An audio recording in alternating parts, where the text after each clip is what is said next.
যখন ছোট ছিলাম বাবার হাত ধরে মেলায় যাইতাম, আর এখন যখন বড় হইলাম স্বামীর হাত ধরে মেলায় যাই।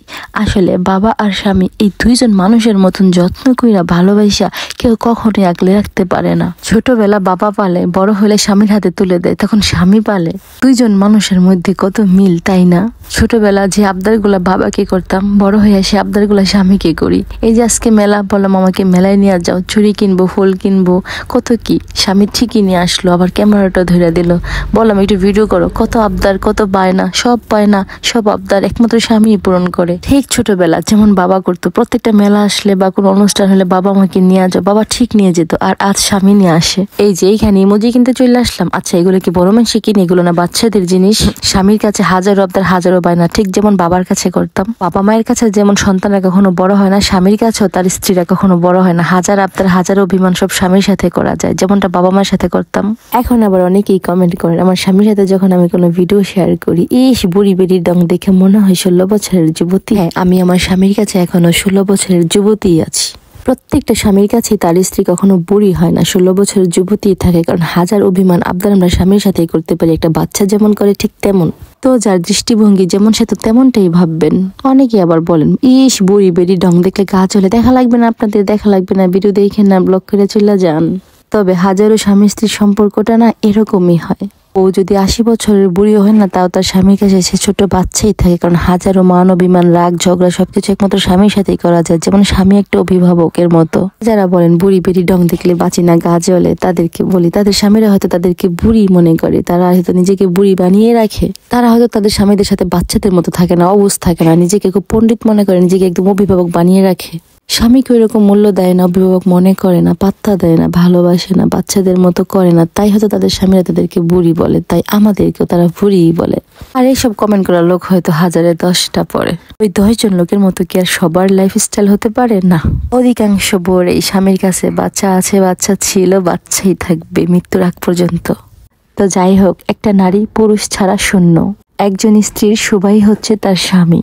তাই স্বামীকে কর্তা বানাও, নিজে কর্তা হতে যেও না। স্বামীর কাছে বাচ্চা হয়েই থাকো, বড় হতে যেও না। অভিভাবক স্বামীকেই বানাও, নিজে হতে যেও না। যেমনটা বাবা ছিল, তুমি বাচ্চা ছিলে, ঠিক তেমনটাই থাকো স্বামীর কাছেও। তাহলেই স্বামীর ভালোবাসা পাবে সব সময়।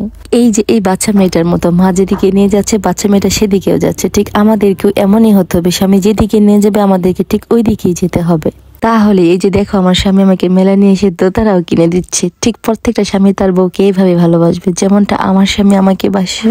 আমার ভিডিও দেখে এমন খোঁচা মারা কমেন্ট করো না, বরং শিখো স্বামীকে কিভাবে ভালোবাসতে হয় আর স্বামীর ভালোবাসা কিভাবে অর্জন করে নিতে হয়। প্রয়োজনে বাচ্চা হয়ে যাও, অবুঝ হয়ে যাও, কিছু বুঝো না এমন হয়ে যাও। দোষ কি যদি স্বামীর ভালোবাসা পাই? এমন ছোট বাচ্চা হবো প্রতিদিন। ওয়াও, কুলা আর ঝুড়িটা তো অনেক সুন্দর। এগুলো হচ্ছে বাঁশের তৈরি, আবার নিজের হাতে তৈরি করা, আবার রং করা। এদিকে গরম লাগতেছিল, একটু বাতাস করে নিলাম। বাতাস করতে করতে আমার এক ভক্ত এসে হাজির, বললো এই নূর আপু, আপনাকে তো আমি চিনি, আপনাকে আমার অনেক ভালো লাগে, একটা ছবি উঠে। আমি বললাম হ্যাঁ অবশ্যই, ওঠাও। ছবি উঠাইলে, কথা বললো, আড্ডা দিল, তারা অনেক ভালো লাগলো, আমার অনেক ভালো লাগলো। এইভাবে যখন ভালোবাসা মানুষদের সাথে হঠাৎ করে দেখা হয়ে যায়, আমি সবার সাথে কথা বলে ছবি উঠে, আমারও ভালো লাগে।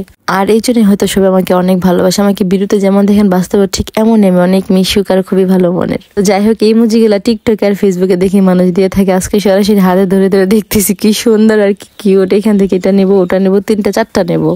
আমি আবার আমার হাজবেন্ডকে বলতেছিলাম দেখো তো কোনটা নেবো, কোনটা ভালো লাগে। আমি আবার আমার হাজবেন্ডকে কোনো কিছু না দেখা নিলে ভালো লাগে না, বাসায় গেলে শান্তি শুরু হয়ে যায়। সে বলতেছিল লালটা দেখো, লালটা সুন্দর আছে, এই হচ্ছে লালটা।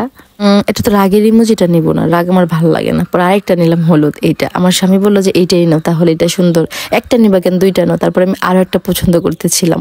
আমি আবার এইদিকে দাম দর করতেছিলাম যে একসাথে অনেকগুলো নিলে কি কম রাখবেন। আমার স্বামী তো দিল আমার এক বকা যে সামান্য এই জিনিসগুলো নেওয়ার জন্য তোমার দাম দর করতে হবে, যেটা ভালো লাগে সেটা নাও। তারপর আমি এই বড় ইমোজিগুলার বাচ্চা খুঁজতেছিলাম, খুঁজতে খুঁজতে পেয়েও গেলাম। কি সুন্দর, ওয়াও, কত কিউট। ঘুরে ফিরে আমার সেই প্রথম কথায় চলে আসলো। যেমন প্রথম বলেছিলাম বাবার সাথে মেলায় যেতাম, ছোট বাচ্চা ছিলাম আমি। এখন এই বড় ইমোজিগুলো হচ্ছে বাবা আর ছোটগুলো হচ্ছে মেয়ে, মানে আমি। আবার যেমন আমার হাজবেন্ড হচ্ছে বড়টা, ছোটটা হচ্ছে আমি। যেইখানে যাই ঘুরে ফুরে আমার কথার সাথে ভিডিওর সাথে মিলেই যায়। তো গাইস, আজকের এই ভিডিওটা এই পর্যন্তই। কেমন লেগেছে অবশ্যই কমেন্ট করে জানাবেন। আর আমার কোন কথাগুলো ভালো লাগেনি সেটাও কমেন্ট করে জানাবেন। আর কোন কথাগুলো ভালো লেগেছে সেটাও কমেন্ট করে জানাবেন। তাহলে আমার ভুল ত্রুটি থাকলে নেক্সট টাইম শুধরে নিব। বাই বাই, আল্লাহ হাফেজ।